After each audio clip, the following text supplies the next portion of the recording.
Hello, friends, fans, and dairy products of all ages. This is Cheese of Ages here, taking a minute to prove that I actually have other content to make and provide other than taking shots at Taking 20's videos on him quitting Pathfinder 2nd Edition.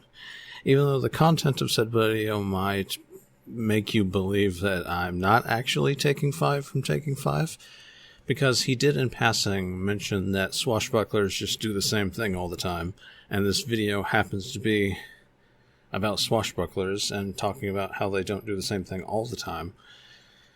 But hey, if you want to believe that I'm so viciously overcome by seething hatred and rage over his two videos to the point that I'm become deluded and don't think this video is about that, feel free, because that's funny as hell.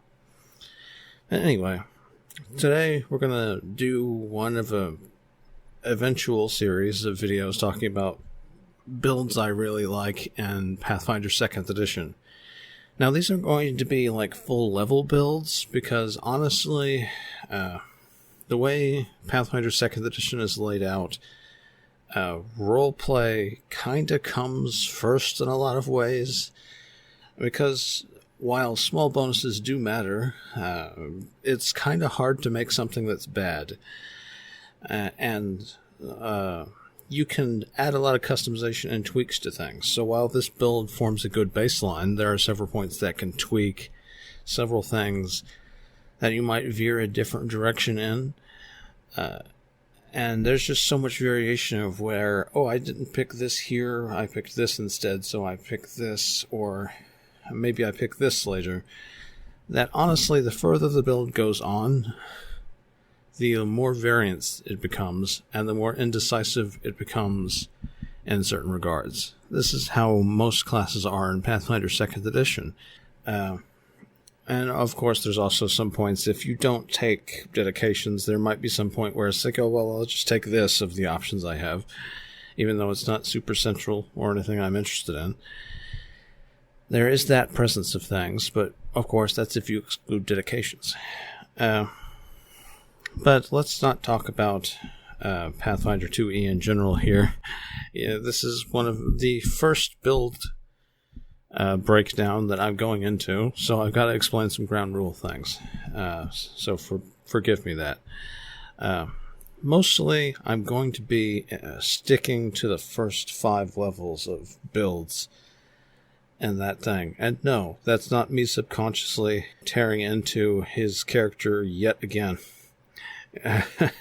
Because he went to 5 as well. This is just actually a good round number because it's your first ability boost. And it's also encompasses a lot of different gains that you get from things. It's a lot of initial shaping. It's a good round place to stop at, because that gets you up to expert level in weaponry with most martial characters and gives you all of the fundamental stuff. So it's just a good stopping point. Today we're going to be talking about a build that I played in a couple of games called Yarr the Hearty. The real name of Yarr the Hearty has varied in various games based on whatever I thought of slapping together at the time. But Yarr the Hearty is basically going with the swashbuckler goblin combination. Veteran players of Pathfinder 2nd Edition will immediately know what I'm talking about because this is a particularly great combination. Goblin is possibly one of the, if not the single best ancestry to go with swashbuckler. Swashbuckler being a class that's very focused on being showy in combat and has a lot of its class built around tumble through, as well as a secondary skill based on its style. It gets basically a system called panache, which you gain this by performing a skill check associated with specific actions that have a bit of flair. Baseline, this is tumble through and additional actions based on your style, but also, and this is important, at the GM's discretion, after succeeding at a check to perform a particularly daring action such as swinging on a chandelier or sliding down a drapery, you also gain panache if your roll is high enough. Typically, the very hard DC for your level, but the GM could choose a different threshold. This is very important for understanding and getting the most out of the swashbuckler class, because while you have panache, you get pluses to doing things that would give you panache. And later you get an ability at like 7th level, I think. Let me look. I've got the thing pulled up here somewhere. It might be higher level than that. Ah, here it is. It's level 11, actually. Continuous Flare, in which you can, once you do a cool thing out of combat, you get a +1 to doing cool things out of combat. So it's very important to understand that about the swashbuckler. Gaining panache gives you a 5-foot status bonus to your speeds.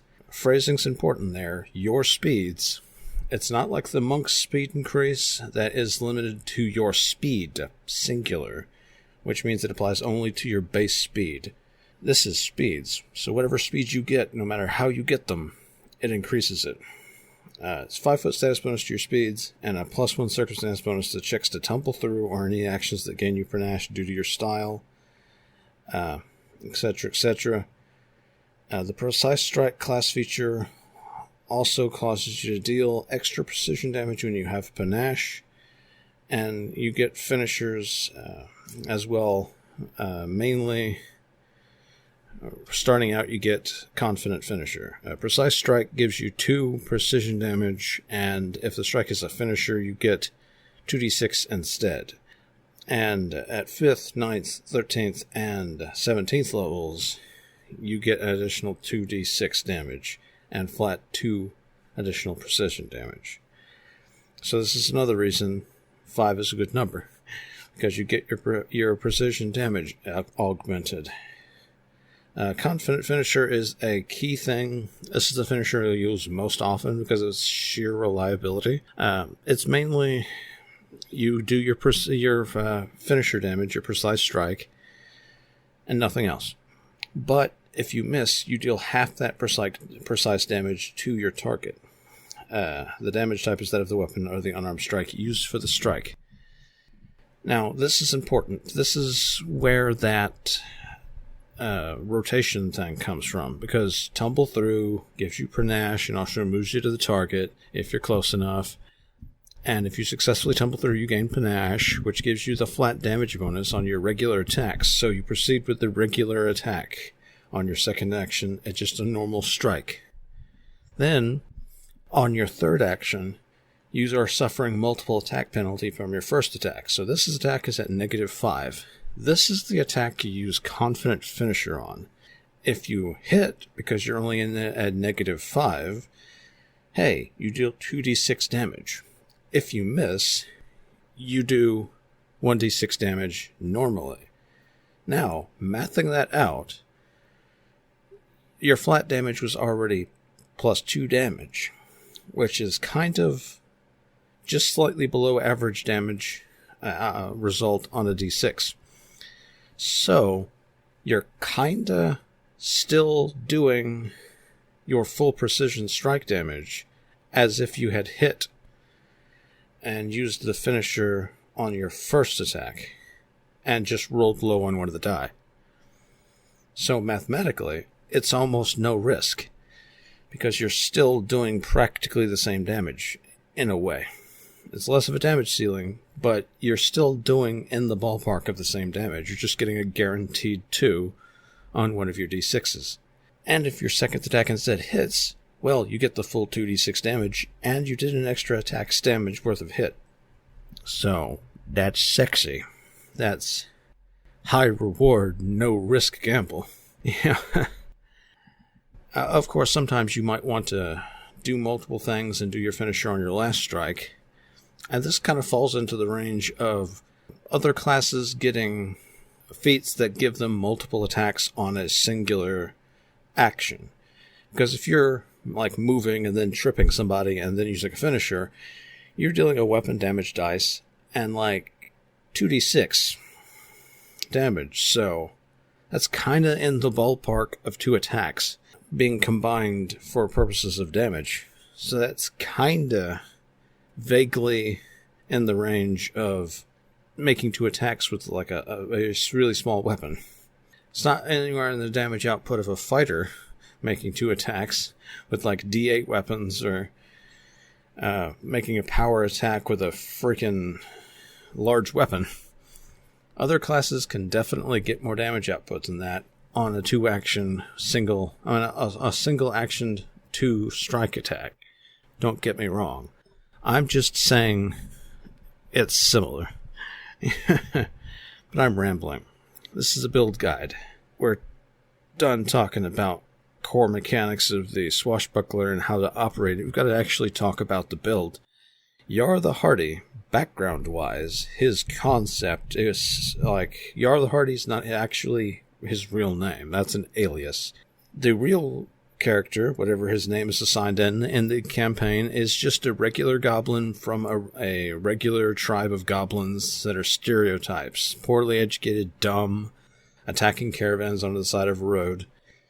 And this particular goblin is a bullied one amongst the goblins. But he's often bullied because he reads a lot. Goblins in Golarion are usually afraid of words and don't like words, but he's like, I'm going to read this book. And he became particularly fond of pirate tales. You see where this is going.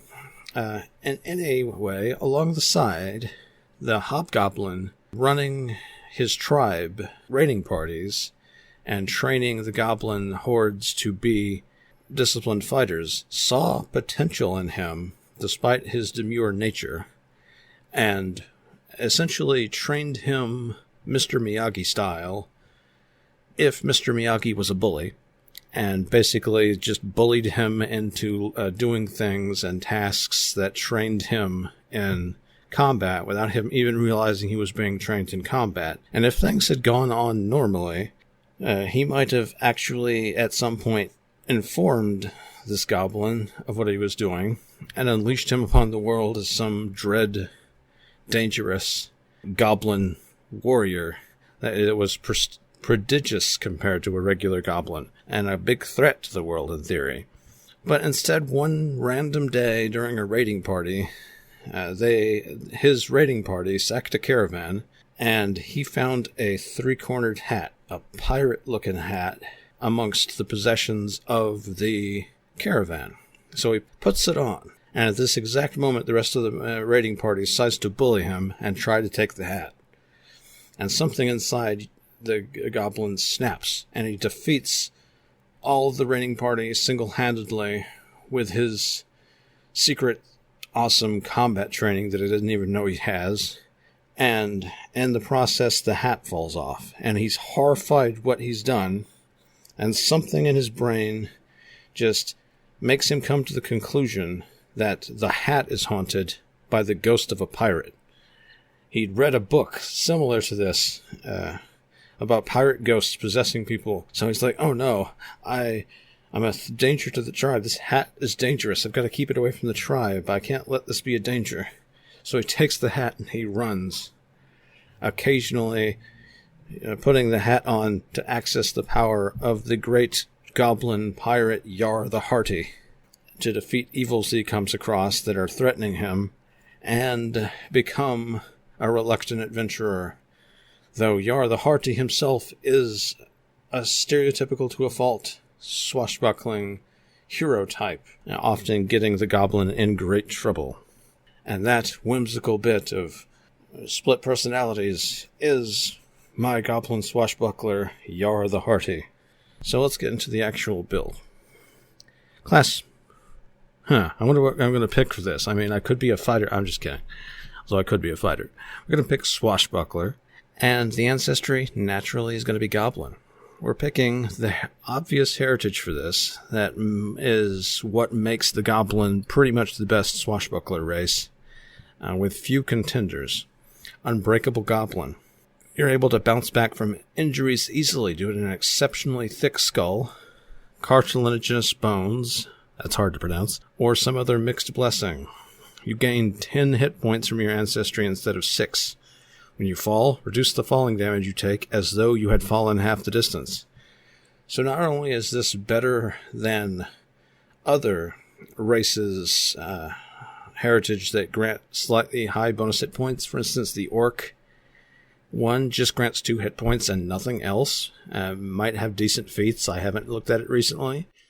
The Unbreakable Goblin gives you 4 hit points and halves the distance of falls for the purposes of falling damage. And you're a goblin, and also you're a swashbuckler. 2 things that tend to get involved in hijinks and doing crazy shit. And often when crazy shit goes awry, it involves falling. So this is incredibly good synergy. And this heritage is a requirement for Bouncy Goblin. You gain trained proficiency in acrobatics, or another skill of your choice if you are already trained in acrobatics. We're a swashbuckler, so naturally we are. So it's basically a free skill training. You also gain a +2 circumstance bonus to acrobatics checks to tumble through a foe's space. So this will not stack with the bonus we get from panache, because that's only 1. But we're starting out the gate constantly, even when we don't have panache, a +2 circumstance bonus to tumble through. And that's the most common used tool of a swashbuckler, because it enables them to gain panache and move at the same time. And do that baseline, really mathematically good combo of tumble through, normal strike, confident finisher. So that's just excellent synergy right there. Now, ability scores that we're going to take. All things starting at 10 as per normal character creation. Goblins come with a dex and charisma boost. Ideal for a swashbuckler. And for the free boosts, we're going to take strength, because especially for melee dexterity fighters, it's important to not dump the strength score. You got to put points in that, because the only thing in Pathfinder 2nd Edition that grants dex to damage right now is the Thief, Racket, Rogue, and we have no means to get that as a swashbuckler, so it's important to get strength. Also, we have a flaw in wisdom from our ancestry, because we're a goblin. Background boosts. Oh, I need to go over background. But suffice it to say, since we're going through ability scores right now, from our background we're getting Dex Charisma. You could opt into Dex Strength if you're going for a gymnast, which uses strength-based skills to gain panache, but we're going Fencer, which we'll go over in a bit. So we need Charisma. And our class gives us only Dexterity by default. Just Dexterity, we don't have any choice options. And our 4 free boosts are going to go, of course, into Dexterity, our primary attacking stat. Charisma, our secondary stat, since we're using social charisma-based skills to gain panache, as well as our Dexterity. And also Strength to augment that melee damage a little bit. Being at 14 at the end of character creation, that means when we have panache, we have the +2 from the Strength, and the +2 from our Precise Strike class mechanic. So essentially, while we have panache, we effectively have an 18 strength when we're poking people for the purposes of damage output. Though 2 of that is from not strength, keep in mind. And naturally, while it would be good to spend the last boost to negate the wisdom penalty, that's not really flavorful. This goblin's still a ridiculous fool. And while this is giving us a negative to will saves, and making us worse at tracking and certain identification skills, we're putting this boost into con because we're a melee range character. We need the extra hit points, even despite the fact that we have 10 hit points from our race. It's important to get that extra hit point per level right away. So combined with the racial bonus giving us 10 hit points, which is pretty high for race, we're effectively getting 3 more hit points than a typical non-con based human would. So it's pretty nice. We're going to have a decent amount of hit points. And we're going to pop some skills in here. We're going to have acrobatics naturally, athletics from our background. Then we're going to have diplomacy. And from our background, we're also going to have warfare lore. We're going to put a point in nature for just knowledge of the wilderness. And he's a kind sort. He likes animals, so handle animal is nature unless you have wild empathy. Performance for he's fond of a good shanty jig. And then we're going to put one in stealth just for that little bonus here. And we're going to have another skill training, and we're going to put that into intimidation since we're charisma focused. We have that option now. We could also theoretically put that in thievery if we wanted to. And if our party's not going to have a rogue into it, it's probably a good idea to put it in there. So keep that in mind for some flexibility. If your party has a rogue, put it in intimidation. If not, thievery is probably the better option, so you can pick blocks and disable devices and shit like that. And of course, you could opt out of nature if you didn't want to have that particular bent to the character. That's pretty optional. And also, you could swap out a performance instead, so you could have intimidate two different ways other than not having thievery. We're just building my version of Yarr here. Now, we've got our skills and stuff plotted out. At level 1, our swashbuckling style is going to be Fencer. This lets us gain panache, when we successfully feint or create a diversion against a foe. So, I picked this because while gymnast might be a nice option, that's kind of forceful, brute force, sort of bullyish style of throwing people down. And, while I'm going to have athletics and do that occasionally, basing the combat style of the character around being a bully doesn't really seem like something that corresponds with the background of this character. And also, that's going to be the reason why a braggart is not what I'm going with. I picked Intimidate, but basing the combat style around it, not really in flavor. So I'm going to be going with Fencer. Feint and create a diversion can gain us panache, so we do have a ranged panache gaining option if we wanted to go the route of Flying Blade, which lets you do precision strike on throwing weapons. We can just create a diversion and go like, oh, look over there, and they turn, and then you hit them in the back with a knife. But mostly we're going to be using this for feint. First level, there's a couple of good options you could go here. You could go any number of these things, such as Nimble Dodge, but I chose Goading Feint to slightly upgrade my feints, which is how panache is gained a lot.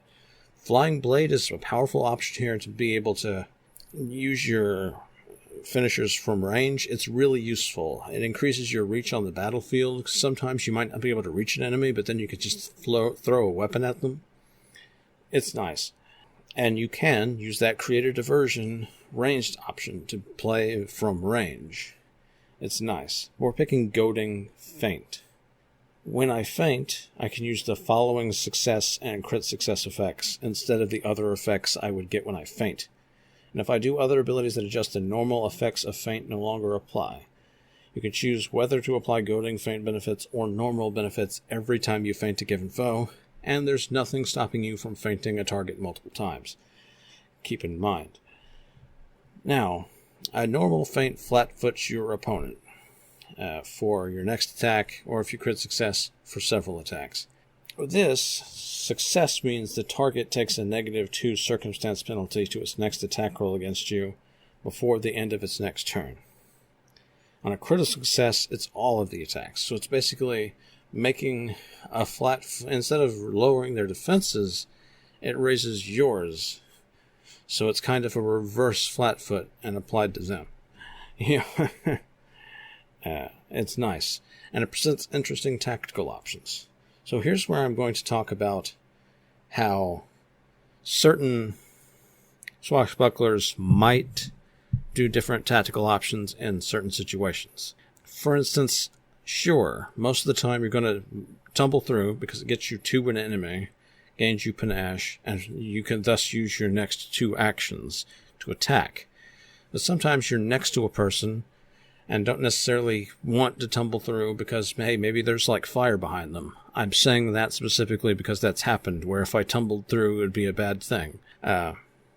you might want to use your other skill to do it. If you're next to multiple enemies and you have to fight 2 enemies, this Goading Feint, it might be good to Goading Feint one and lower one of the enemy's attack potential and then attack.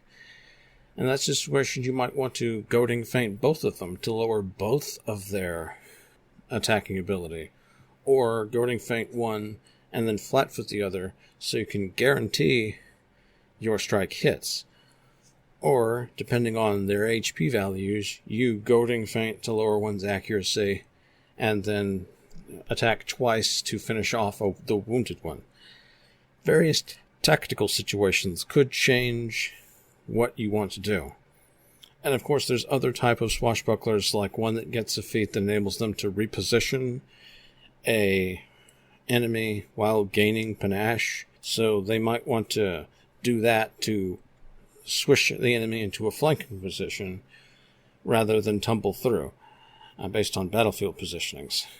And then there's the combat maneuver one, the gymnast, that might want to use their athletic skill to do those things rather than tumble through to instill penalties or positioning things to the enemy. So it's not all the time that you're going to tumble through, because situations will vary. It is a common thing, though, which is why the tumble through bonus from Goblin is such a good thing and makes them so good at being a swashbuckler. Also, at first level, we're going to bop back to background here. Martial Disciple.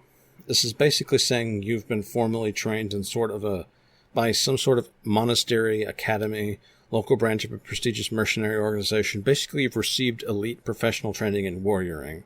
You choose strength or dexterity as an ability boost, and then get a free boost. We already went over the boosts. You get trained in either acrobatics or athletics, and gain a skill feat based on which you pick, and also gain warfare lore. We pick athletics here, and thus that gives us quick jump. If we'd picked acrobatics, we'd have gotten catfall, which we'll go into later, but we picked quick jump here. That grants a decent amount of mobility, enables you to make a high or long jump as a single action, so you don't need to move.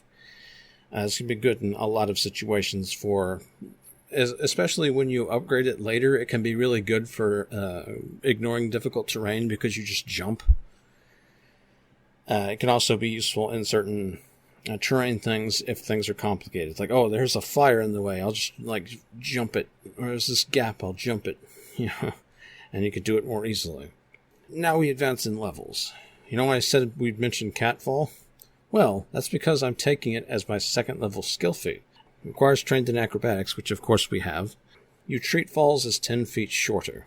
If you're an expert in acrobatics, treat it as 25 feet shorter. And this scales up with every increase in acrobatics you get. We're comboing this with the Acrobat dedication. Now some of you will say, wait a second, isn't Scout really powerful for Swashbuckler? And that's an option you could take. But this is a combination I'm really enjoying because of the synergy with the Unbreakable Goblin. Now see, because this automatically increases our acrobatics a little early, we wouldn't get a skill increase until next level. Acrobatics is strong because it auto-upgrades acrobatics, your core ability score, every time you would get to a tier in which you could upgrade to a new tier of proficiency. So for instance, when you could get up to mastery, you automatically upgrade to acrobatics mastery, which means you can use your skill increases that you'd be spending on acrobatics on something else. Just for that, it's incredibly powerful on the Swashbuckler. Though don't get me wrong, Scout is also super powerful. We're not going to go into that there, but it grants a hell of a lot of mobility and can be a viable option, especially if you wanted to focus more into stealth. But right now, we're going to go with this combination. Catfall here gives us the immediate upgrade to expert rank, since we have acrobatics here. So when we're falling, we reduce that by 25 feet. Then, because we're an Unbreakable Goblin, we have the remaining distance, which means If that's like a 30-foot drop, you can just walk and slant into the ground, just landing on your feet, taking no fall damage. Walking off the top of a one-story building is as easy as walking down the street. No damage. So falling becomes almost a non-issue in a lot of cases. And because we're a frickin' goblin swashbuckler, we're going to be involved in a lot of hijinks. And those hijinks might be high. So there we go. At 3rd level, we're taking a skill increase to athletics because we have acrobatics at expert already. Now you might be wondering, why am I not boosting deception, which I'm a fencer? Why am I boosting the gymnast's skill? That's because, honestly, athletics, my score in that is slightly lower, and athletics is a powerful skill. So I'm getting a 9 in that, so I'm pretty good at that, and that enables me to jump around and be more super mobile, do things that gain me panache because they're typically cool things. Most of that's athletics. And also it's because I'm taking a certain class feat at 4th level that requires expert in athletics. Now, also at level 3, you get the first stylish trick feat. Now this is 3 skill feats you gain in either acrobatics or your swashbuckler style skill, which for me is deception. Here we're going to be taking steady balance. Requires trained in acrobatics, and we roll a critical success whenever we roll a normal success on a balance action. And whenever we're attempting to balance on narrow surfaces and uneven ground, we're not flat-footed. And we can attempt an acrobatics check instead of a reflex save to grab an edge, if that happens to be a better situation. So that is another thing that helps us avoid falling damage. So, falling, not an issue. Other things that could be taken here are things like Charming Liar, Assurance Acrobatics, or Assurance Athletics would be decent here.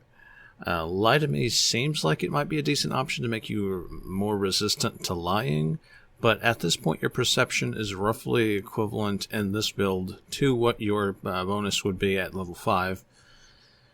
So it's not really mathing out within this 5 levels build, so it's not going to be good for now. Right now we're going to go for this situational steady balance thing. The more common thing is using the thing to grab an edge, but the fact that if we're trying to balance on something, we can move full speed, and we're a freaking swashbuckler, is a nice little combination of things, so it's a very solid pick. Also at 3rd level, you get an increase to your fortitude saves. Opportune Riposte, which is an ability that whenever a foe critically fails a strike against you, you get a melee strike or a disarm attempt on them. Another decent reason to buff athletics instead of deception at my previous point.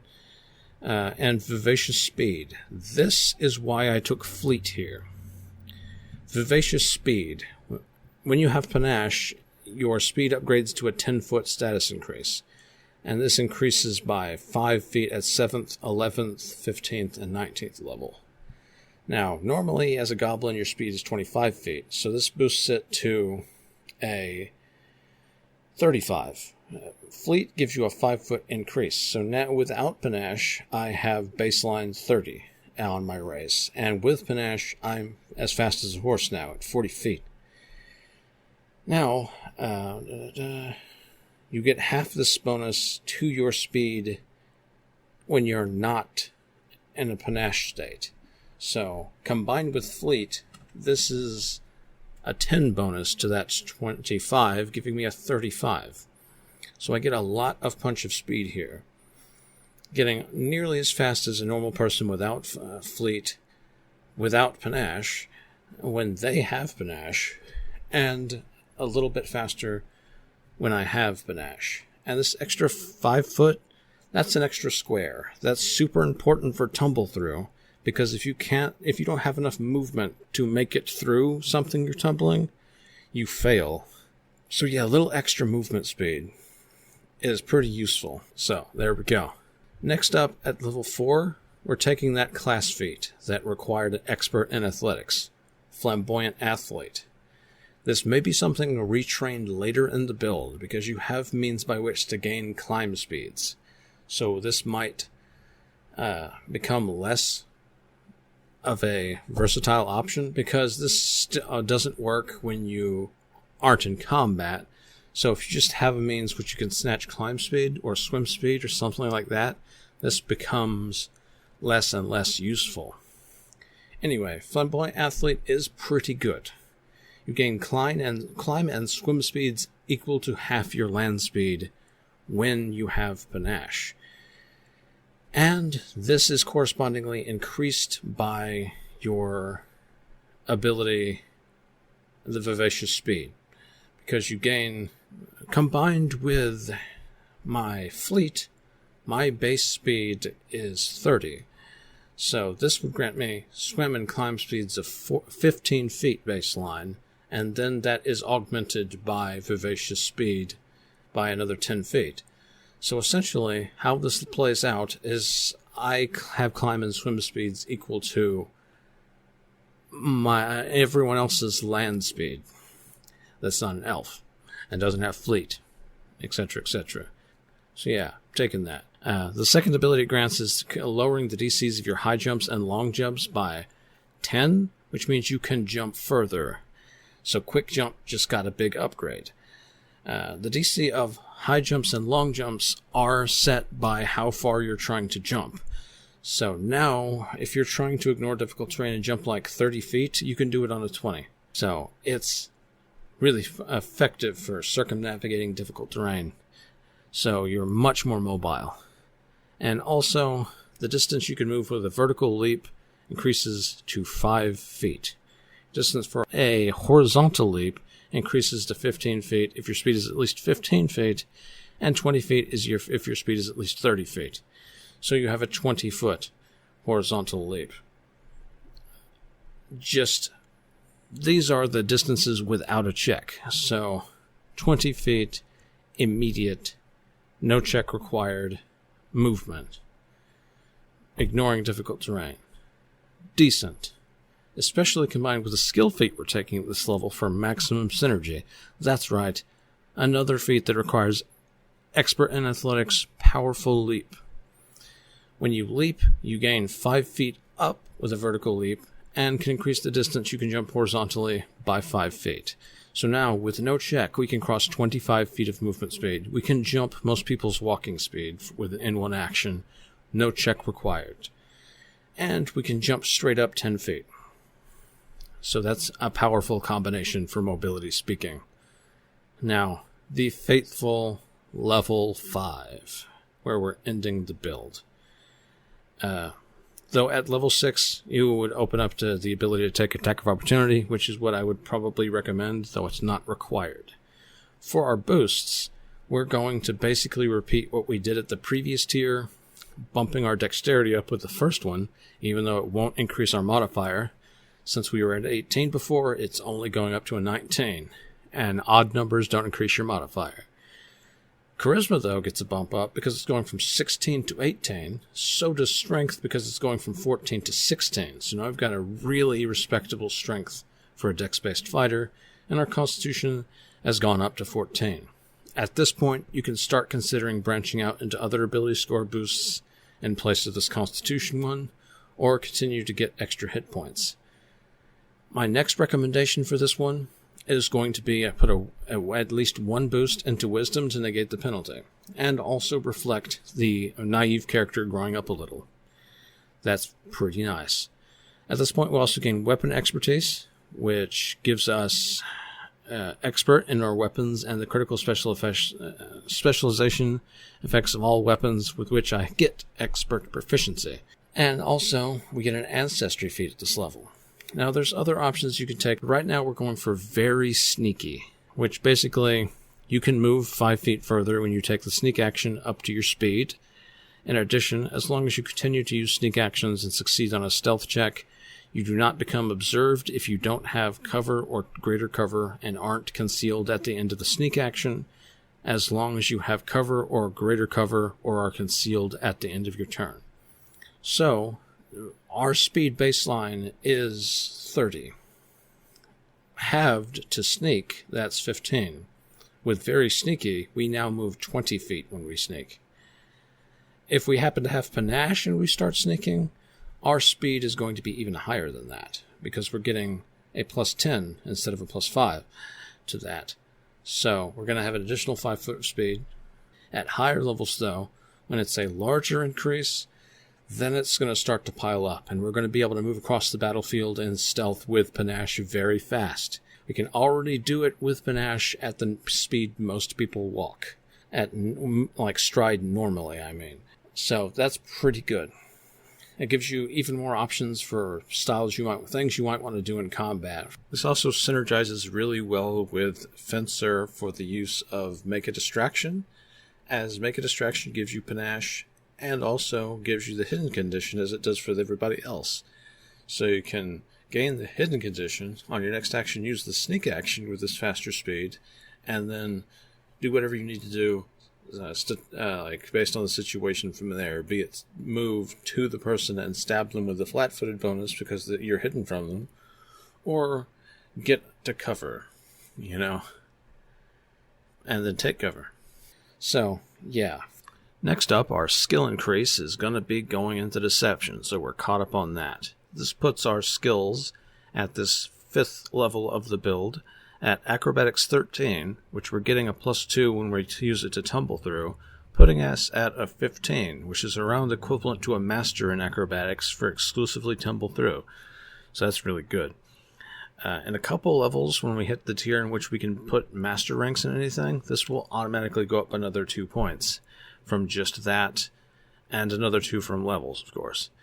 Moving on, we've got Expert in Athletics, giving us a +12, Expert in Deception, giving us a +13, Diplomacy and Intimidation are both at +11, Lore Warfare at 7, we're only got a 6 in Nature because of our Wisdom penalty, and Performance is at 11, our Stealth is at 11, and from here, it's kind of flexible what you might want to put your next skill increase at level 7 in, because that's going to bump something up to Master. Deception seems the natural option for versatility and everything, but you might decide with the DCs how they be, that it's not incredibly necessary, and you might want to bump Stealth up to Expert. Or you might want to get Athletics bumped up 1 to Master if you find that you're doing that a lot. Because honestly, the Deception is against will saves, and typically you run into a lot of things with higher fort saves than you do high will saves. So typically, it's more prudent if you use Athletics a lot to boost it to Master first. Though, of course, Deception is one of your primary things of gaining panache, so that will tilt you back to Deception. That also boosts your chance to critically succeed, and if you're going to things with low will, a +2 means a lot more chance to critically succeed. So your mileage may vary. These are the kind of things you have to consider when making builds for in Pathfinder 2nd Edition. There's such wild variance. Depending on what adventure path you are in, you might run into things with much higher will saves, or much lower fortitude saves. Typically on average, because they tend to share thematic enemies in some of those cases for entire chapters. But here we go. We got a bunch of options. We have a lot of combat styles we've picked up into our styles from synergies and combinations. So it's great. I'm going to pass it off to you from here. From here, there's going to be some feats in acrobatics you might want to pick up. You might want to, in fact, even rush those so you can grab another dedication. Or you might decide that you want to stick to more swashbuckler feats and wait a couple levels to get the really juicy acrobatics things, or never touch it at all because you don't really care about the dedications.